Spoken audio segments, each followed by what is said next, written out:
சிவனோட பஞ்சபூத ஸ்தலங்கள்ல ஒன்றான அக்னி ஸ்தலம் தாங்க இந்த திருவண்ணாமலை. அடிமுடி தேடும் போது பொய் சொன்னதால கோபப்பட்ட சிவன் நெற்றிக்கண்ணை திறந்த போது கீழே விழுந்த ஒரு சொட்டு தாங்க இங்க கருவறையில் தீப்பிழம்பா லிங்க ரூபத்தில் காட்சி தராரு. 8 திக்களையும் 8 லிங்கங்களா நம்மளுக்கு அருள்பாலிக்கிறதுக்காக சிவன் காத்து கொண்டு இருக்கிறாருங்க. நம்ம இப்போ கிழக்கு கோபுரத்துல இருந்து கிரிவலத்தை ஸ்டார்ட் பண்ணிட்டோங்க. சூரிய உதயத்தின் போது கோபுரம் பொன்னிறமாக விண்ணும். சூரிய உதய கிரகங்கள் முதல் கிரகணம் இங்க விழுந்த பின்புதாங்க உலகத்துக்கே விடியும். முதல் லிங்கமா நம்ம இப்ப தரிசிக்க போறது இந்திரலிங்கம்.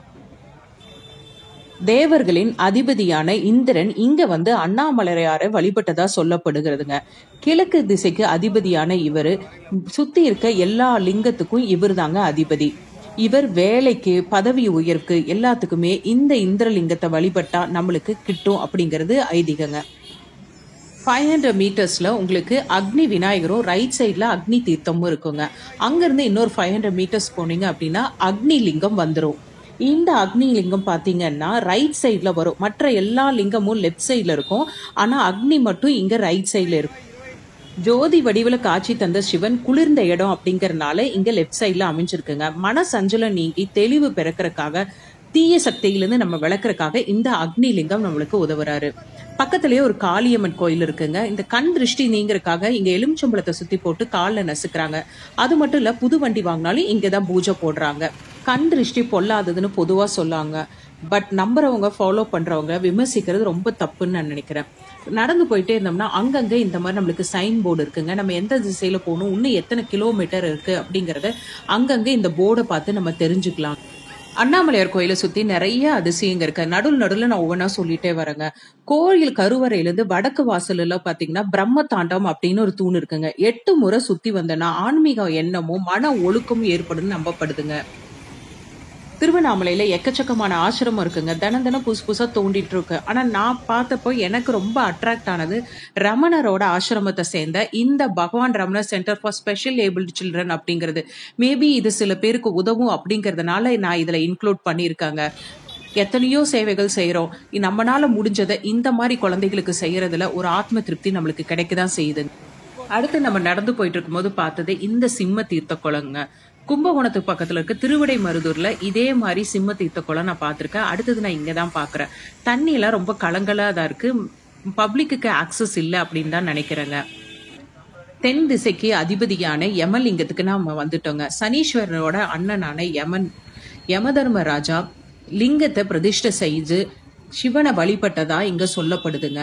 யம பயம் போக்கி ஆயுள் பெருகும் அப்படிங்கறதுனால இங்க வந்து எல்லாருமே வழிபட்டுட்டு இருக்காங்க. அங்கிருந்து நம்ம இன்னொரு 2.5 கிலோமீட்டர் நடந்தோம் அப்படின்னா நீருதி லிங்கம் வந்துருங்க. குழந்தை இல்லாம நிவர்த்தி ஆகும். மண்ணுக்கு அதிபதியானவர் இந்த நீருதி தாங்க. இங்க சனி தீர்த்தம் அப்படிங்கிறது இருக்கு. ஆனா இங்க ரொம்ப ஆழமா மட்டும் இல்லாம கொஞ்சம் பள்ளங்கள் அதிகமா இருக்கிறனால யாரையுமே இங்க கால் கழுவுறதுக்கோ பக்தர்கள் உள்ள இறங்குறக்கோ அனுமதிக்கிறது இல்லைங்க.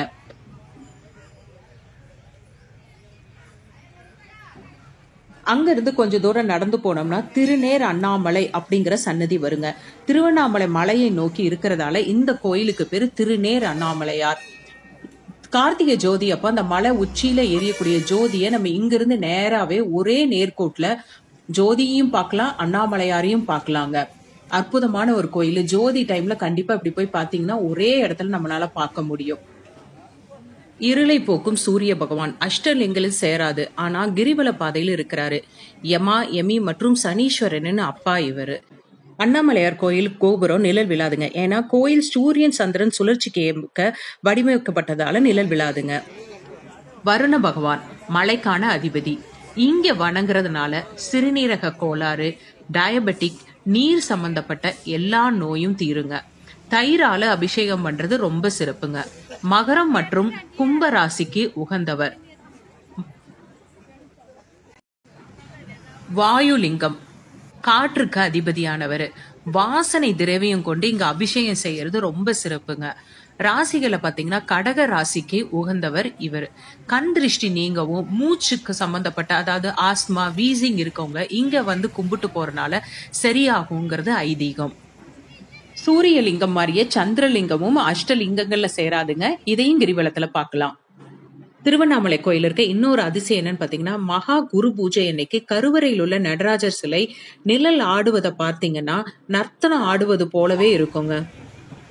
குபேரர் ஆண்டியாகி சிவனருள் வேண்டி நின்ற போது ஐஸ்வரேஸ்வராக காட்சி தந்த இடம் இதுதானுங்க.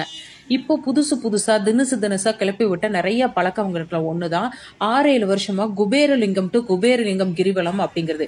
இதுல சாஸ்திர சம்பிரதாயங்கள்ல இந்த மாதிரி ஒரு விஷயமே இல்லைங்க. இப்படி ஒண்ணு இப்ப புதுசா கிளம்பி நடந்துட்டு இருக்கு.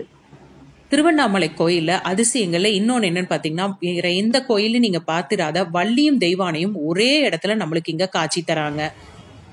கிரிவலத்துல நம்ம கடைசியா போறது ஈசானிய லிங்கம்ங்க.